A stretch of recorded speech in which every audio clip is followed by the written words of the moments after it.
Gunnar Gísli Sigurðsson byrjaði fyrst að moka Hrafnseyrarheiði fyrir 50 árum síðan. Með tilkomu Dýrafjarðarganga komið að tímamótum hjá Gunnari, þar sem hans skildum nú lokið, því ekki þarf lengur að moka heiðina sem oft hefur reynst ansi erfið yfirferðar.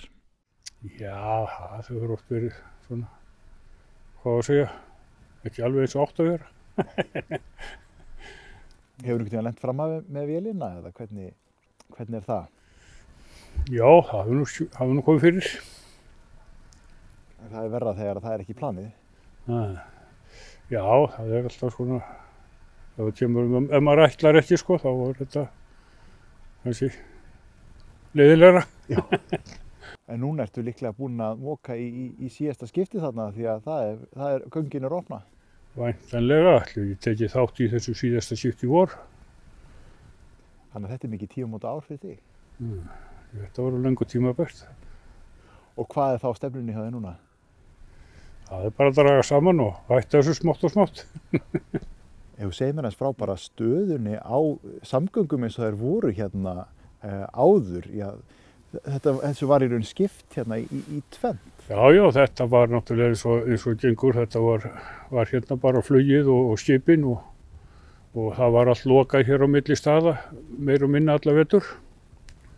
Og sem dæmi þá getur þetta ég þurfti að fara á Ísafjörð að vetri til.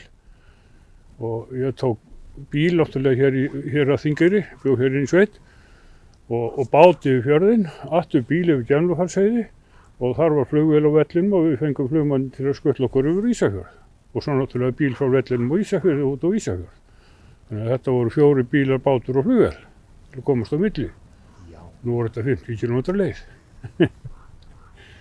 En það voru hérna bátar og flugvélar hérna áður fyrir sem voru að tengja saman svæðin? Ríkisskip gekk hérna á alla firði sko eins og 2 í viku og það var flogið hér póstflug á alla firði, alla staði, 1 sinni 2 á dag.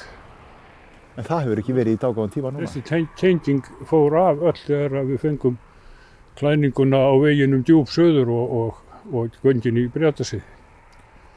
Þá sem sagt lagðist þetta niður og öll tenging slitnaði hérna við söðursvæðið. Nema að keyra eins og þá var, 730 km söður á Laxárdalsheiði og svo áfram til Patreksfjarðar og Bíldudals. Milli Þingeyrar og Bíldudals 23 km í loftlínu, en vegurinn rúmir 80 km.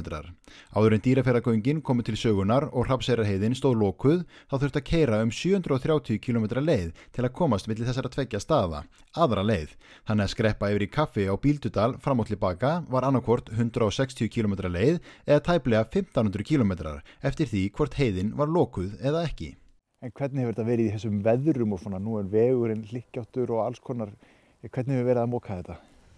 En við verið að moka eða vinna í þessu hefur ekki verið, það hefur verið leiðinda veður eða vitlaust veður sko.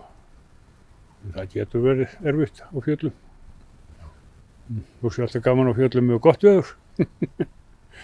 En þetta nú ekki fyrir hvert sem það er ákveðna reynslu, það ekki, í svona leið að þekkja hvernig landslagið liggur?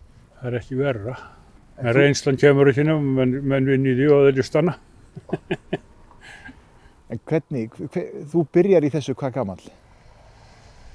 Já, hvað meinar þú? Á vélum? Já. Það geti verið 14 ára þegar ég byrjaði svona. Að keyra? Já. Flakka hérna, já.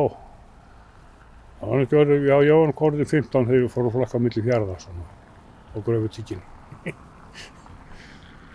Þannig að þú hefur verið í þessu bara síðan?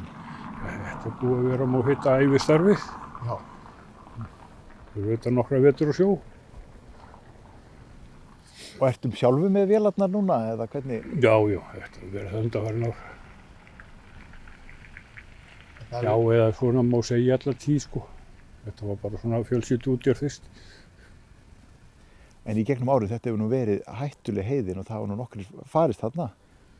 Jú, einhvern til í sögnum að þarna höfðu farið 19 manns í svo kölluðu manntapagili í snjóflóðum og svo fóru 2 núna 70-71 eitthvað svoleiðis og fóru allan 2 menn í snjóflóði. Þannig að það voru þeir orðnir 21. Hvernig það fyrir þig að vinna á stað sem kallaður manntapagil? Það hlýtur nú að vera svolítið Það er ekkert að vinna þar, maður bara hefur var á sér og það er ekkert að vera þar í vitlausu veðri. En þegar bílar hafa verið að þvælast þarna og festast, já, er það algengt? Já, það er mjög algengt, sérstaklega nú á seinni árið sko, þegar að túristarnir komu til. Þeir eru að fara og þekki ekki á þetta og keyra þangað til þeir komnir fastir og þá voru bara kallið björgunarleiðangur. En þá er nú spurning hvar á að kalla hann út í. Það getur verið langt að kalla hann út hérna á Þingeyri ef það þarf að fara allar hringinn. Já, það hefur nú verið allt í lagi hérna sko. Já, það er þá farið yfir, heiti. Það eru hinum einn. Þetta breytist allt saman núna. Þetta vandamál hverfur úr sögunni.